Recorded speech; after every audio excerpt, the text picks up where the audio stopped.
I am the reincarnation of Mathew Franklin Whittier, the younger brother by 5 years of the poet John Greenleaf Whittier. Of course, I didn't always say it like that. I started out about 10 years ago in 2009 researching this case as rigorously as I could. And at first, all I would say is that it was a proposed match. I was careful about my language and that I wasn't sure, but I was investigating to see if I could be Mathew. But after a couple of years, the evidence was so compelling to me, there was so much of it, that I just accepted that I was his reincarnation. It was the only honest thing to do, to just start saying it outright. I've been doing that for 8 or 9 years now, and it seems perfectly natural to me. I'm aware that it doesn't necessarily sound natural to other people. Today, I'm not going to be sharing the method that I used to prove the case, nor even all of the most strongly verified past life memories. What I'm going to do is to share those memories which specifically have to do with the discoveries I made about Mathew as a historical figure. This is Mathew, an engraving found in a book called The Life and Letters of John Greenleaf Whittier. It's written by Samuel Picard, who was the official Whittier biographer and also, as it happens, Mathew's son-in-law. I stumbled on this online in the Sarah Orne Jewett Text Project website. I don't think it's there anymore, last I looked. But when I saw this, I really didn't know very much about John Greenleaf Whittier, just a little bit that I'd learned in school growing up in Florida. I certainly didn't know he had a brother. But anyway, when I looked into the eyes of this portrait, I felt that I was looking at myself. It was that powerful and that simple. This is me on the left in my mid-30s. That's Mathew on the right in his mid-40s. You can see it's a pretty darn close match. Really, the only difference is that Mathew's nose was longer and had kind of a bulbous tip on the end. What I've found from studying the most strongly verified cases in the world is that the eyes tend to look the same. If anything's going to stay the same, it'll be the eyes. And weirdly enough, to me anyway, it seems that if anything's going to change, it's the nose. So this actually is fairly typical. This is the cover page of the only full-length biography of Mathew Franklin Whittier. It was a student thesis published in 1941 by a fellow named Lloyd W. Griffin. He was a student at the University of Maine in Orono. I found this not too many months after I first found Mathew, and I can say now, looking back on it 10 years, that it's full of mistakes and full of holes, mainly because he drew very heavily from Picard, who actually, as it turns out, was Mathew's enemy, lifelong enemy, I think, or for many years anyway. But still, I'm grateful to him for having written it because it gave me a starting point. And one of the things that I learned in this thesis was about Mathew's one historically known literary series. It's a satirical series about a character named Ethan Spike from a fictional town in Maine called Hornby. Ethan Spike was very much like Archie Bunker, like an edgy 19th century Archie Bunker. When I got into the back of this thesis, in the appendix, I found maybe 3, 4, 5 examples of Ethan Spike. They're mostly letters to the editor from this character, who is a racist. When I looked at these things, immediately I had a thought, a past life flash, and that was, oh, he used to embed his own personal, deeply personal autobiography into these seemingly silly stories in code. And I had no reason to believe that at the time, but it was absolutely correct to a degree I could never have imagined. We'll get into a little bit of that as we go along. This is Ethan Spike, but as envisioned by a contemporary artist. But this just wasn't any contemporary artist. This guy used to draw for Punch magazine. As a matter of fact, he did the last cover of Punch before it folded. And Mathew also published at least one poem in Punch, so it seemed kind of appropriate. It's amazing who you can hire online. Anyway, what I did was I took one of Ethan Spike's horrible white supremacist speeches. Of course, Mathew was anti-slavery, so this was satire, but there's this horrible white supremacist speech by Ethan Spike. I sent it to the artist, and I told him, look, just draw whoever would have given this speech, whoever you think would have given this speech. He came back with this, and I'm telling you, it is perfect. It's exactly the way I always imagined Ethan Spike. The only thing I changed was he had the bottle tipped over, and I thought, well, an alcoholic would never let that happen, so we tip the bottle back up for realism. But otherwise, that's a first draft. I said, don't touch it. It's almost like remote viewing, or he got into my mind, or he got into the Akashic records or something. It's so perfect. Now, this is from an unofficial Whittier biographer, a fellow named William Sloane Kennedy. And I have to tell you before I read this that in the official and unofficial Whittier legacy that I ran into when I first started researching, I found that there's a lot of what I call Mathew bashing. They're very hard on Mathew. They paint him as not only a hack writer, but really an awful person. It's as though they have to put Mathew down to make John Greenleaf Whittier even larger than life. So with that in mind, now I'm going to read what he has to say about Mathew. Mr. Whittier's only brother, Mathew Franklin Whittier, was for many years a resident of Boston. His humorous verses and satirical dialect articles, signed Ethan Spike from Hornby, were mostly contributed to the Portland Transcript, but some of them to Boston papers. Now, get this part here. I should not advise anyone to take the trouble to hunt them up. They prove incontestably that but one genius is born in a family. Well, he thought he was being funny, and he thought it was self-evident that nobody would, ever guess that Mathew was anything. And, this makes John Greenleaf Whittier that much greater and provides a little comic relief, Well, he was, not only do I not think it's funny, it's pretty nasty actually, but it's flat wrong. Because what I found is that Mathew was also a genius. He was brilliant. He wrote, during a 50-year career, I found over 2,100 of his works, and that's probably about a tenth of what he actually wrote. And it's in all genres, not only humorous poetry, but serious poetry, which we'll see in a minute, and essays and editorials and travelogues and foreign adventure stories and reviews and reporting, everything you can imagine he did. So this is really, I also found 13 books. So this is way, way off. The problem is that he published under pseudonyms. Everything, with very, very few exceptions, was anonymous. And when he used a pen name, it wasn't like Samuel Clemens used Mark Twain, and everybody knew that Mark Twain was Samuel Clemens. Mathew hid behind his. He used maybe hundreds of different pseudonyms over the course of this 50-year career. A few of them he kept coming back to, like his middle initial, and we'll see another one. Nobody ever found out who he was except for Ethan Spike. That's the only one, and that one he was exposed as against his will in 1857. So there's a great deal of work. Not only that, but people would claim his work for other writers. Scholars would, or rumor, or the public would claim his work for other people, and they would gladly accept it. Or a few people actually plagiarized him, stole his work, and claimed it for themselves. And some of those were famous, as we will see. Now, there's one poem, and one poem only, which survived in the Whittier legacy through our friend Griffin, and that has a little backstory that he gives, which I will tell you now, but it's wrong. So what he says is that Mathew's mother chided him, "Why can't you write serious poetry like your brother?" Okay, and so Mathew, well, she supposedly gave him a topic, Daniel in the Lion's Den, and then he wrote a silly poem, and it was as though the official interpretation of that is, oh, he was admitting that he can't write and he could never compete with his brother, and he just, was just dashing off something silly. Well, that's not what happened at all. Mathew, I have found, studied the satirical literature, both verse and prose, from Europe of the previous century very seriously. That was what he wanted to do with his life. So he was to emulate them and write that kind of satire. So he was very serious about it. And what happened apparently is that in the Quaker family, his mother didn't think that was nice literature. See, she wanted him to write nice poetry like his brother, not just serious. See?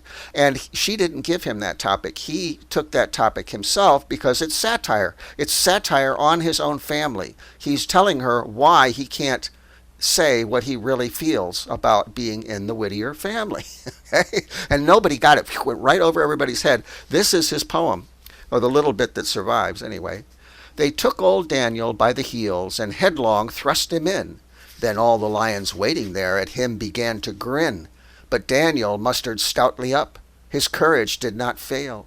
He boxed the lions on the ears and pulled them by the tail. This is satire on the Whittier family. This is how he feels in his family, see? Like Daniel in the Lion's Den. Now, this is a serious poem that Mathew wrote. This is in the April 21st, 1855 Portland transcript, which Mathew frequently wrote for. You'll see it signed by a single asterisk or star. This is a pseudonym he kept coming back to. Long story, but it symbolizes a soul in heaven. That was something that his wife Abby felt strongly about with stars. But anyway, we're going to read this. This is called Thanatos. I have marked a grisly spectre, ever wandering up and down. In the forest hath he met me, in the hamlet, in the town. Close beside me, close he passeth, and in ghastly whisper saith his only word of hail or parting, death. Where his presence grim is hateful, and his message welcome least, mid the triumph, rout, and revel, at the happy wedding feast, in each quailing ear he whispers, in so deep an underbreath, that no other one may hear it, death. And the prisoner in his dungeon, and the soul that's full of pain, and the slave whose ears are weary with the clanking of his chain, and the homeless and the friendless, unto these he murmureth, in a kind and soothing accent, death. Now we turn to John Greenleaf Whittier's flagship poem, Snowbound. This is about his childhood and, of course, therefore, about Mathew's childhood. Now, I have to explain to you that the Whittier family was as dysfunctional as everybody else's family. As soon as I've gotten to know anybody well in my life, all of a sudden the skeletons come jumping out of the closet and there's some horrible crap that's happened in their family. It's like, without exception, everybody's family is like that. So the Whittier family was no exception, but there's two ways that children can deal with dysfunction in their family, and they correspond to what they say about the lizard brain, fight or flight. So flight means to check out, to go into la-la land, to make everything nice, okay? And this was John Greenleaf Whittier's personality as a boy and as a man. This was the way he dealt with things. But he confused this with Quaker piety, probably because his mother taught him that. So what everybody else thinks is his Quaker piety, a lot of it is neurosis, this checking out business, which is understandable because kids have to deal with that somehow or other. Mathew was the opposite. You saw that in Daniel in the Lion's Den. He was the fighter. His personality was like a 60 Minutes reporter, a muckraker. Okay, so he would turn and face the dysfunction in the family and expose it, right? At least in his own mind anyway. So this obviously is not welcome in a family, to expose the family secret or to face the family dysfunction. That child becomes the black sheep. Not because he's a bad person, because he dares question. Okay, that's what you see in the Whittier legacy, because they make him into a bad person, but this is all propaganda because of this dynamic. So now we're going to look at this situation. In this part of Snowbound, which originally was supposed to be a children's poem, by the way, in this part of Snowbound, the children are sleeping in the attic through a blizzard. Now, one wonders why this was even included in a children's poem. Maybe it was added later on when he saw that adults were going to be the main readers for this. But this is how he deals with a situation. He throws fairy dust on this thing. So he writes, "Within our beds awhile we heard the wind that round the gables roared, with now and then a ruder shock, which made our very bedsteads rock." So this is a real storm here. "We heard the loosened clapboards tossed, the board nails snapping in the frost." It's really cold, but now we got to throw a little fairy dust on this. "And on us, through the unplastered wall, felt the light-sifted snowflakes fall." Well, I guarantee you that if in a blizzard, if in the attic, if snowflakes are getting in, that's not the only thing getting in. Now he's going to throw a bunch of fairy dust on this. "But sleep stole on, as sleep will do when hearts are light and life is new. Faint and more faint the murmurs grew, till in the summer land of dreams they softened to the sound of streams. Low stir of leaves, and dip of oars, and lapsing waves on quiet shores." Well, John Greenleaf Whittier, as a boy, may have been able to go to sleep in the middle of a blizzard like that and dream of tropical paradise. But Mathew, who was 5 years younger, suffered all his life from insomnia and stomach problems from little. And I'm guessing he was not sleeping.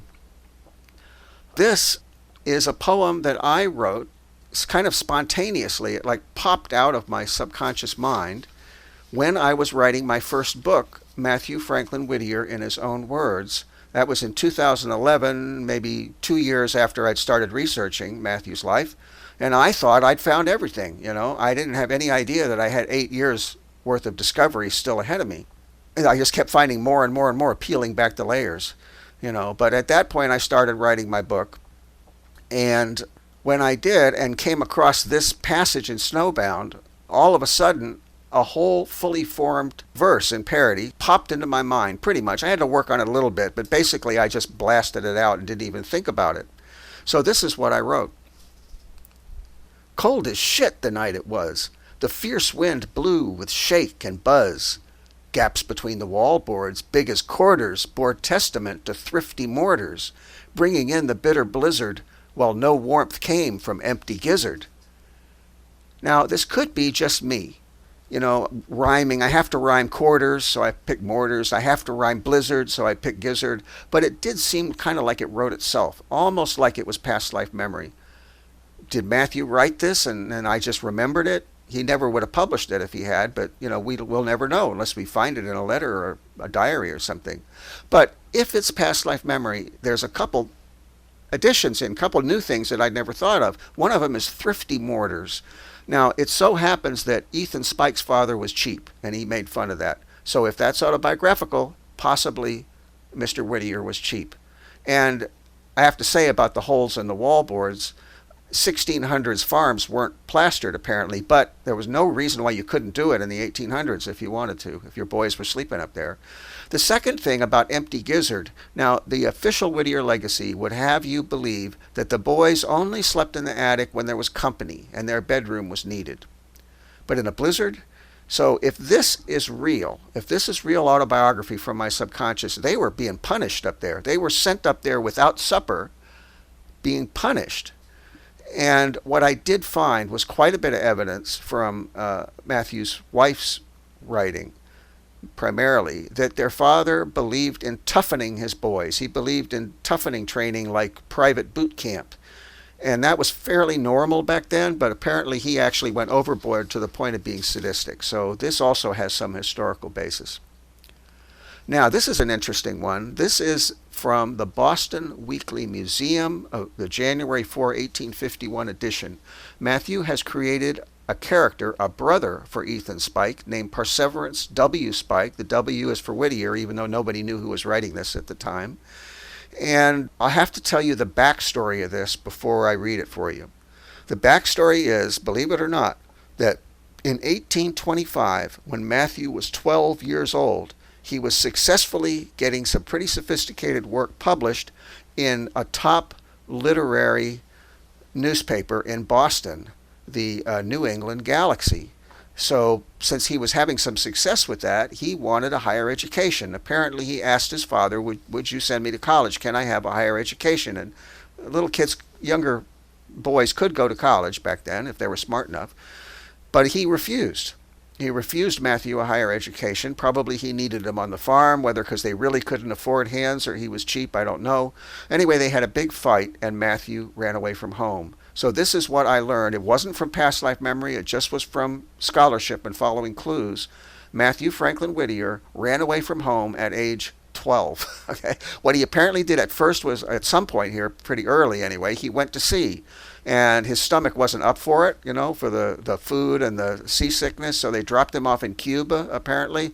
And he worked as a clerk there for a little while for a shop. And then they picked him up on the way back. Apparently it was not a very pleasant experience. Then he lived in Boston and New York City. He wrote for 3 newspapers. He wrote for the Boston New England Galaxy under Joseph T. Buckingham. He wrote for the Berkshire American under Asa Green in Pittsfield, Massachusetts. And in New York City, he wrote for the New York National Advocate for a Jewish community leader named Mordecai Noah. All of these men apparently mentored him, took him under their wing and mentored him, because even though he was probably close to his full height of 6'2", he was still 12 years old, and they became like surrogate fathers for him. Now, this is Mathew's story in code, and when I say code, I mean he puts it in Yankee dialect and misspelling and everything. This is his story about how he left home. True, I hain't exactly Ethan Spike. And I'm sorry, I have to mention that I really can't read in New England accent, Yankee dialect, so I just do the best I can. I don't want to fake it. I think that'd be worse, so I just read it best I can. True, I hain't exactly Ethan Spike, but I'm a brother of his'n. Leastwise, not quite, as we had two mothers, and I don't know how many fathers. Matthew's a little racy. Howsoever, I'm a Spike. There's no doubt about that. I feel it in me as the proud blood of that ancient and supernumerary race searches and circumnavigates through my veins. I have had a good many literary attacks, but fathers most generally whup me out of 'em. But this that's onto me now is the hardest yet. My genius must have vent, and I told father so this morning. Father, says I, it's no use. You might just as well try to stop the tongue of Aunt Judy Kyer, that's one of the Hornby characters, when it's fairly sot in for a run, as attempt to stop the bilin' over of real unmitigated native talent, says I. Father, I will be a literateur, says I. You shan't, says he. I will, says I. Take that, says he, and he fetched me a crack on the side of my head that made me see more stars than is put down in the fundament. But the Promethean spark was lit in me. I was bold as a lion. I clinched the old un, and though he is powerful stout, native talent was stouter. I licked him. I didn't let the old feller get up till he promised I might write one letter to the museum. Now, of course, that's the premise for this character. In real life, apparently from Abby's writing, I take it that they had a big fight. Matthew was beaten, his father beat him, and Matthew ran away from home. Now, in the Boston Weekly Museum, there's also a travelogue signed by Quails. Historians will tell you that that was an entertainer named Ashen Dodge. I can prove that it absolutely was not. It was all Matthew. And occasionally Quails would drop a few little hints about his own personal life. Here he says, having led a public life since we were 14 years of age. This was my first clue that something weird was going on, because I was trying to establish whether Quails was really Matthew, and it took me a long time to prove it. And here I thought, oh my gosh, but Ashen Dodge didn't leave home at age 14. But what is this? Well, actually he did, except that it was younger. Now why the difference, I don't know. Maybe he felt that 14 wasn't that unusual in that era to go out on your own, but 12 was kind of strange, and it might identify him if it was 12. Now this is something that Matthew wrote himself and published in the Berkshire American at age 14. So we're about to see what Matthew, the bad boy of the Whittier family, writes like at age 14. But here's the backstory on this. I think that being the teacher's pet or editor's pet made some people on the papers jealous. The underlings, the associate editors, the printing assistants, the printer's devils, and all those people got jealous of him because he got all this attention. So when he would make a spelling error, and he did make spelling errors, that was his one weakness. And you know that jealous people will go for your weakness. Well, here we see even in Quails, he says, having led a public life, that should be L-E-D, not L-E-A-D. So he would do that. Well, these guys apparently jumped all over him at the first opportunity, and what he did was to write an apology. But this is a sarcastic apology, and it gets more and more sarcastic as it goes on. And Asa Green printed it, so he must have thought it was funny when he saw it. So here we go. Permit me, through your paper, to acknowledge the high and unspeakable obligations I am laid under to the censors, the kind ones, for their kindness in discovering and correcting a grand mistake committed by me. We're probably only talking one or two letters, which must have been willful and malicious, or merely through ignorance. Now I deny that I was actuated by any ill will or malice towards any. It must, therefore, be mere ignorance, a defect of my education or intellect, and may come within the reach of pardon. And I have abundant reason to hope for forgiveness of my magnanimous censors, as they were so generous and discreet in the manner of correcting the error. In other words, they went behind the editor's back, so as to save me from public ridicule, not spreading the infamous news abroad and behind my back, but with all the politeness they were master of, however much that is, came directly to me, and asked whether I had not committed a most violent outrage on an English word, by leaving out an A, or E, or some other letter which had a right, by the strictest rules of science, to have a standing among its fellows, telling me, in the same spirit of kindness, that they, being the guardians of literature, were bound to defend its rights, and to punish every violation thereof, that this, although enormous, yet if done ignorantly, might admit of a pardon, by a humble confession, due repentance, and a promise of reform. The enormity of the offense, the eloquence with which I was addressed, the expressions of kindness, notwithstanding the severity of the censure, and the tender sensibility discovered, lest they should inflict a wound on my feelings, so overwhelmed me at the time that I was deprived of utterance. In other words, he couldn't believe it. He was speechless. So he goes on and on like this, and finally he signs it Isaac Ignoramus. Well, we know that's Mathew because it's a variation of other signatures he used. All of this is Mathew. Israel Icicle, Ichabod Icterus, Isaac Icterus, Israel Izzard, that's all Mathew. So we know for sure that is also Mathew. Now, I found some incredible things on eBay, and for the 10 years I did this research, eBay was my friend. For two reasons. First, you never know what you're going to find with the saved searches. And secondly, because it's unfiltered. None of this is censored, so you never know what's going to pop up. This is a photograph of Mathew as a young man, never been seen before to my knowledge.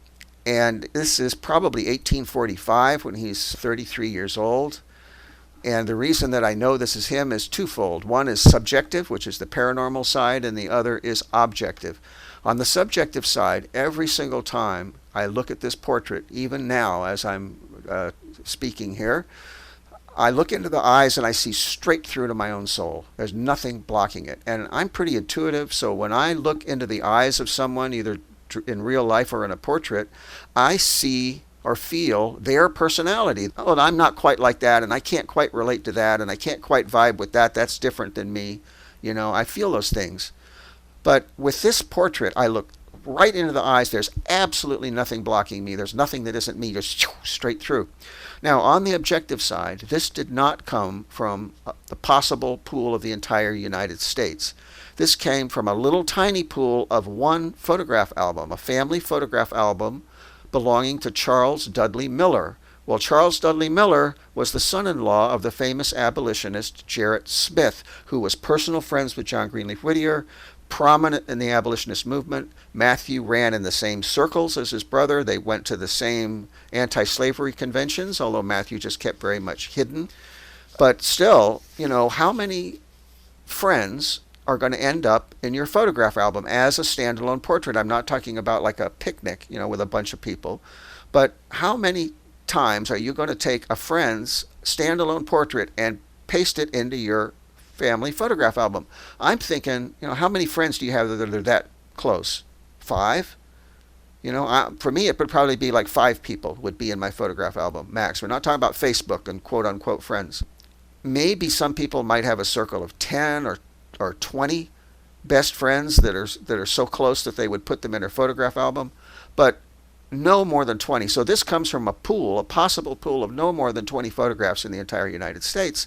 Now, this is a comparison of a known oil portrait of Mathew about the same age, which hangs in the Whittier Museum in Amesbury. I've seen it. This right here came off the internet, however.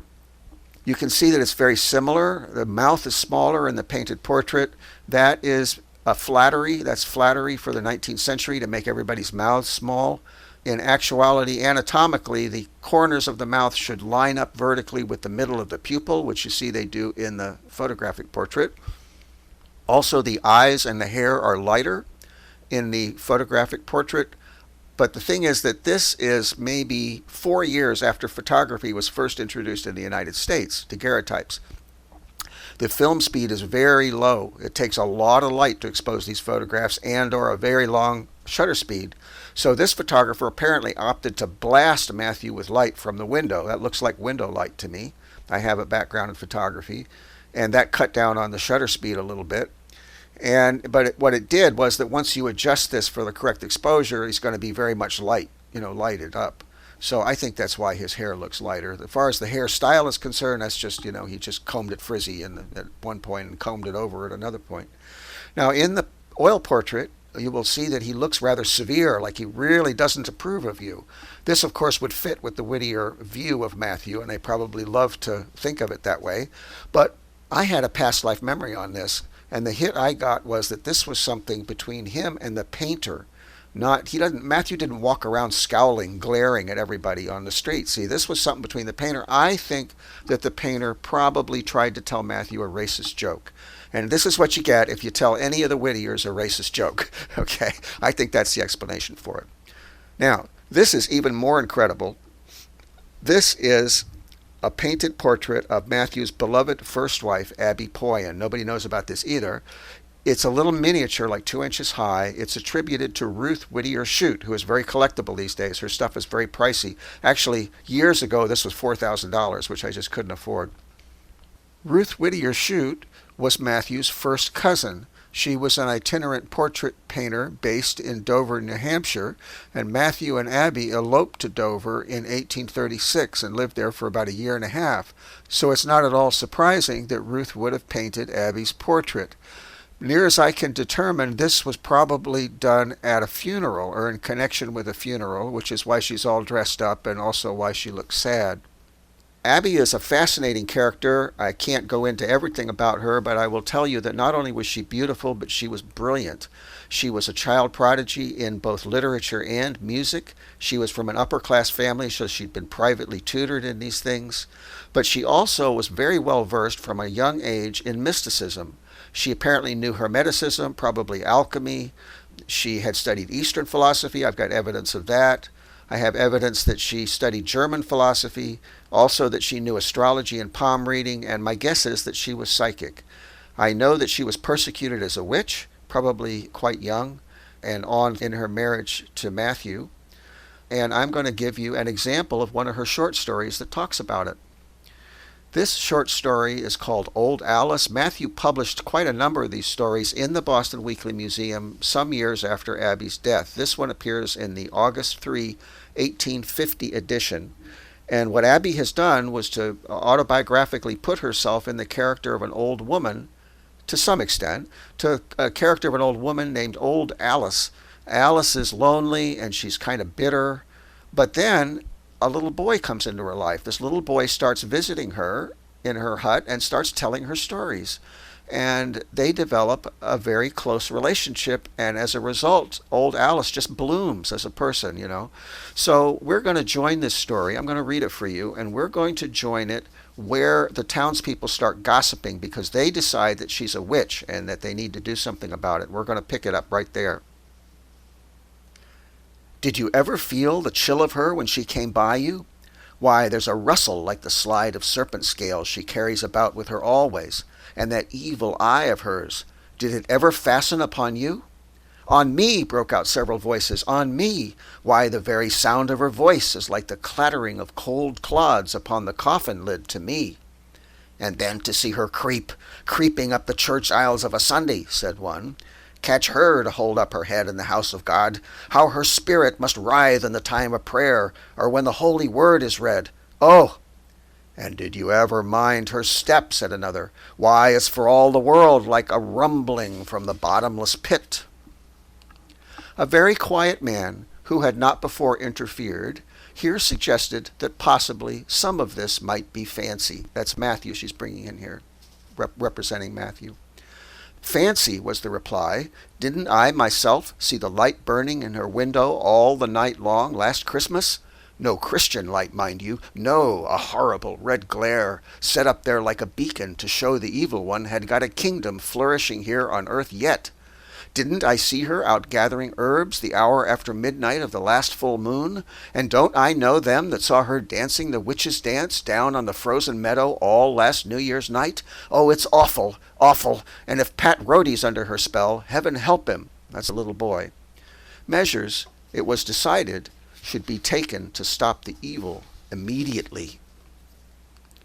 And there was old Alice, looking out into the stilly twilight, and thinking all was so placid and beautiful that night.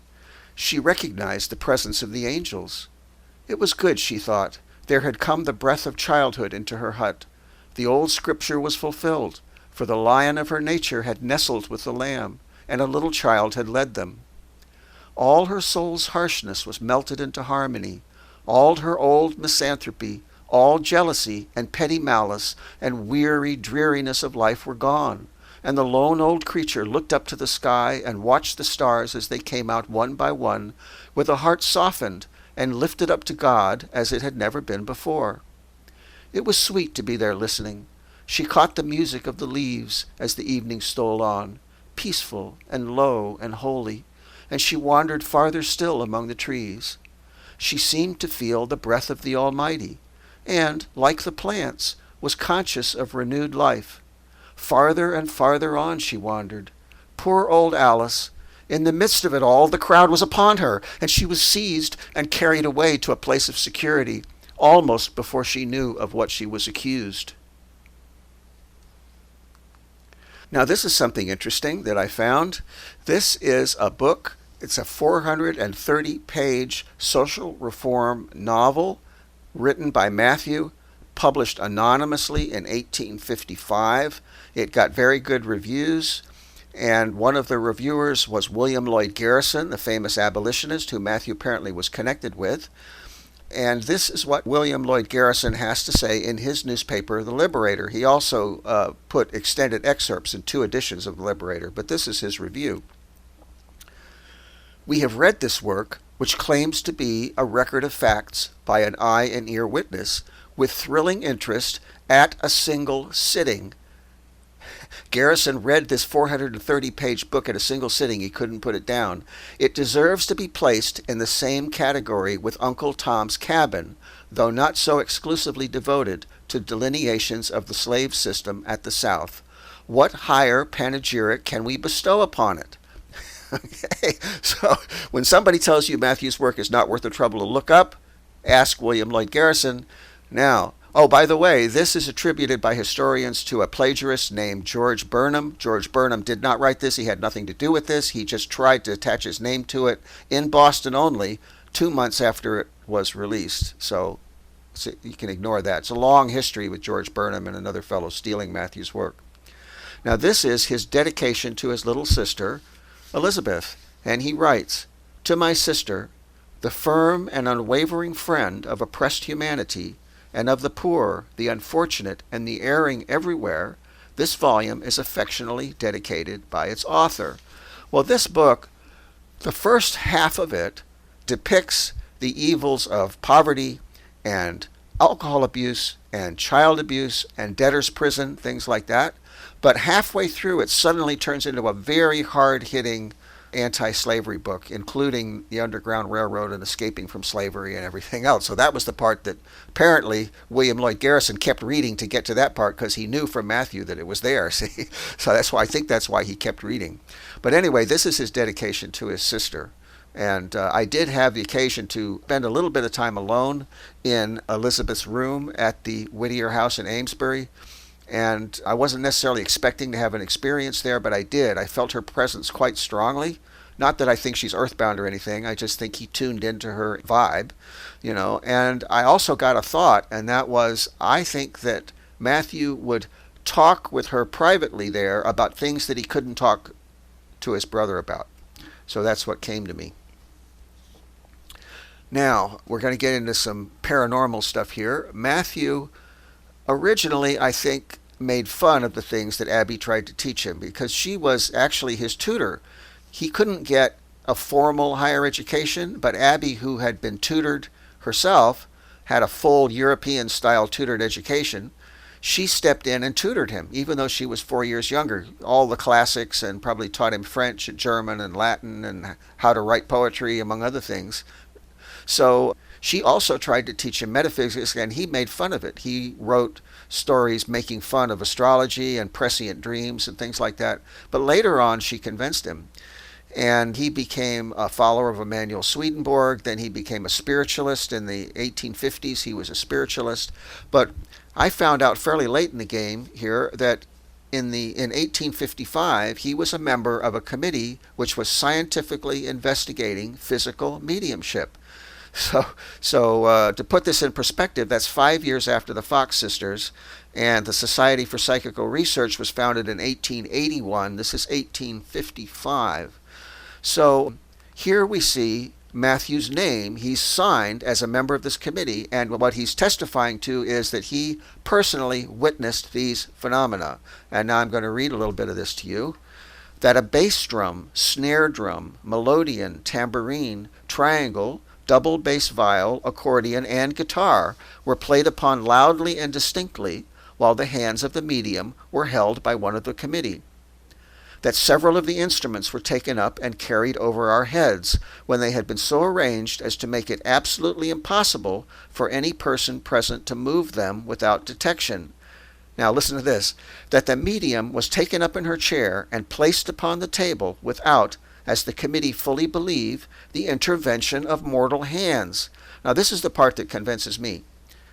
That spirit lights were exhibited on the walls and in several places in the absence of all other lights. And then it goes on. Now, the part about the medium being lifted in her chair onto the table sounds like the most impressive. But suppose this is absolutely pitch black. The medium could have climbed on the table, reached over, pulled the chair after her, quietly sat down, and then the lights come on, and there she is up there, and they assume that she was lifted. Okay, because how do they know she was lifted, right? There's a little bit of wiggle room there. But now look at this lights thing. In 1855, there's no LED flashlights. There's nothing like that. You can't light it from the back, so far as I know, unless they had like a translucent thing and shown a light behind it, which people would have seen that, I think. You know, when the lights were on, they would have seen that there's a window there, I think. So, I mean, there's always some wiggle room. Maybe they had it covered, and then somebody uncovers it, and they shine a light behind it, you know. But then you would see the thing. It would light up the fixture. But if somebody snuck into the room in pitch black, in a black suit, and they had a lantern, and the lantern was covered except for the snout that was projecting onto the wall, in pitch black with their irises wide open, adjusting to the darkness, I'm sure that some of that light would have been thrown back on the guy holding the lantern. There's no way that you could hold a lantern like that in pitch black, turn on a lamp, and first off, you'd hear it turn on, I think, back then. But secondly, there's no way that it wouldn't slightly illumine the person holding the lamp. So that's actually pretty strong evidence. Now, this is the last portrait ever taken of Edgar Allan Poe, not long before he died. This is called by scholars the Ultima Thule portrait, and Mathew had a copy. I know he had a copy because he tells us so as Quails. Remember, this is not Osh and Dodge. This is Mathew Franklin Whittier. And in the Quails travelogue, he tells us about it. So I'm going to tell you right now that I have a ton of evidence that Mathew was the real author of The Raven. Poe stole it from him. And there's more to this, because earlier when we were talking about Abby's story with the little boy that kind of becomes the salvation of the old woman, Mathew and Abby were the original authors of A Christmas Carol. Mathew gave that to Dickens after she died. In many of Abby's stories, there's a little magical child saint. Abby was raised Catholic, so she would put a little magical child saint who transforms people, in her stories, not just that one I read you.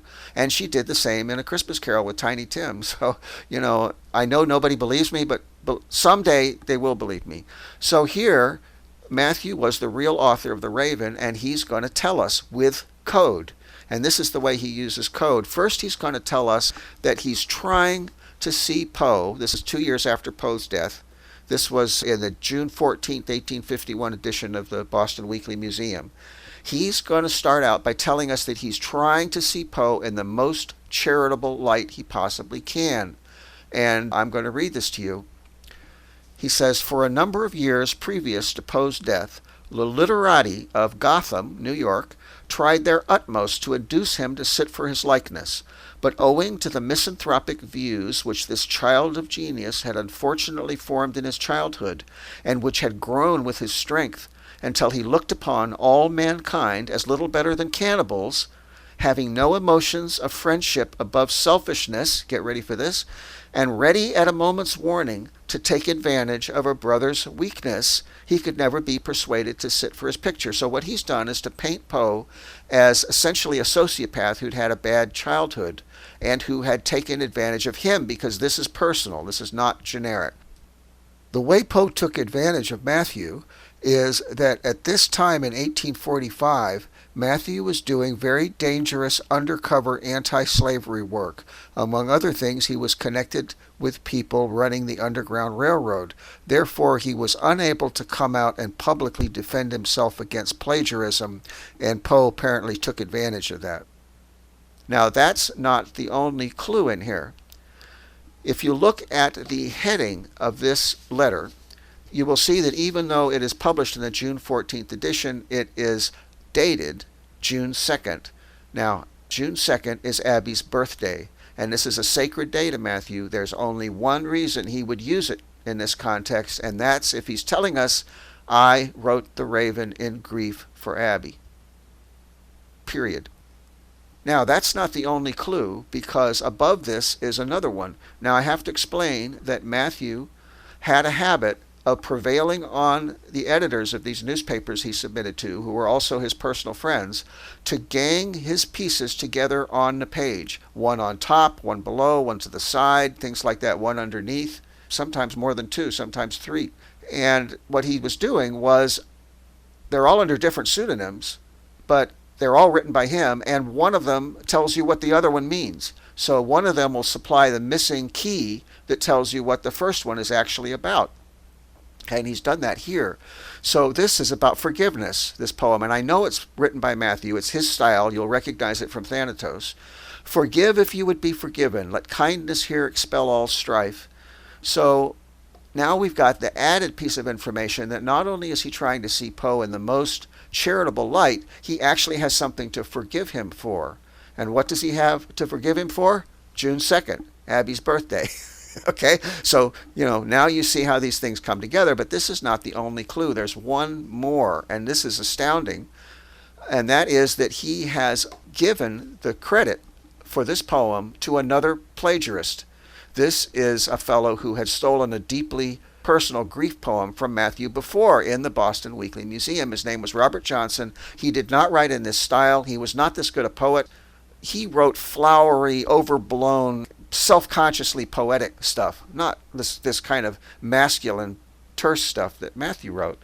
So this is Matthew's poem. He has assigned it to a plagiarist. That's the other clue. We're dealing not only with something that Matthew is forgiving Poe for, but it's plagiarism in specific. See, that's specifically what he's forgiving him for. Now, this is the poem that Robert Johnson had stolen from Matthew earlier. And apparently it was never meant to be published. It didn't have a title. Probably Matthew was just sharing it with him as a friend or mentoring him. Johnson stole it. He put this ridiculous two-tiered biblical title on it. Matthew would not have done that. Signed it with his own name and submitted it to the Weekly Museum. But there's a backstory to this that identifies it as Matthew's. And that backstory is that in 1838, Matthew and Abby had been driven from Dover, New Hampshire, for their abolitionist views. They were writing abolitionist letters to the editor of the Dover Inquirer, and they got found out. Their pseudonym was penetrated. They were run out of town.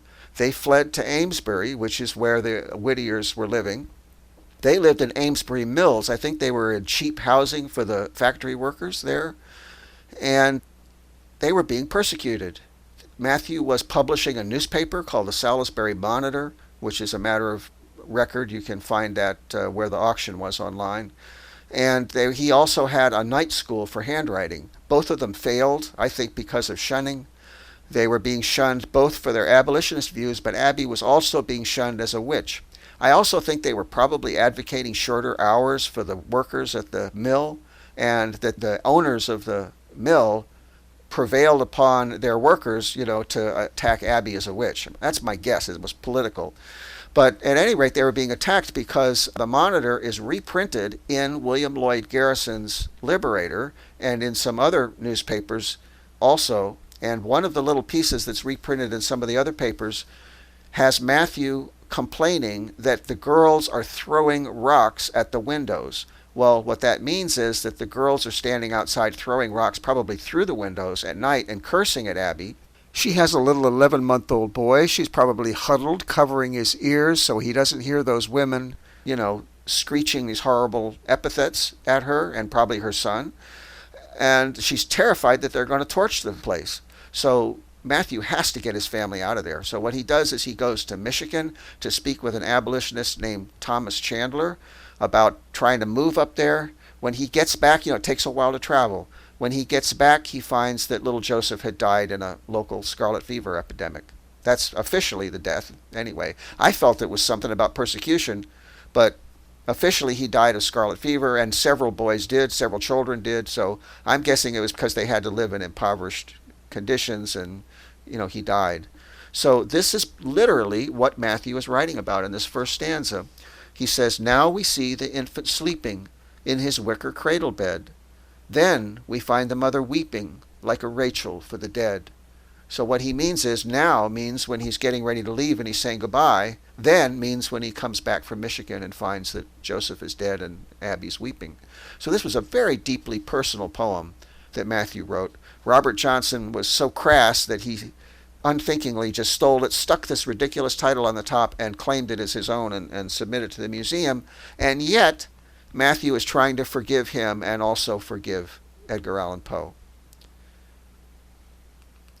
Now there is my website URL. I have all kinds of information on that website, including my documentary, In Another Life, Reincarnation in America.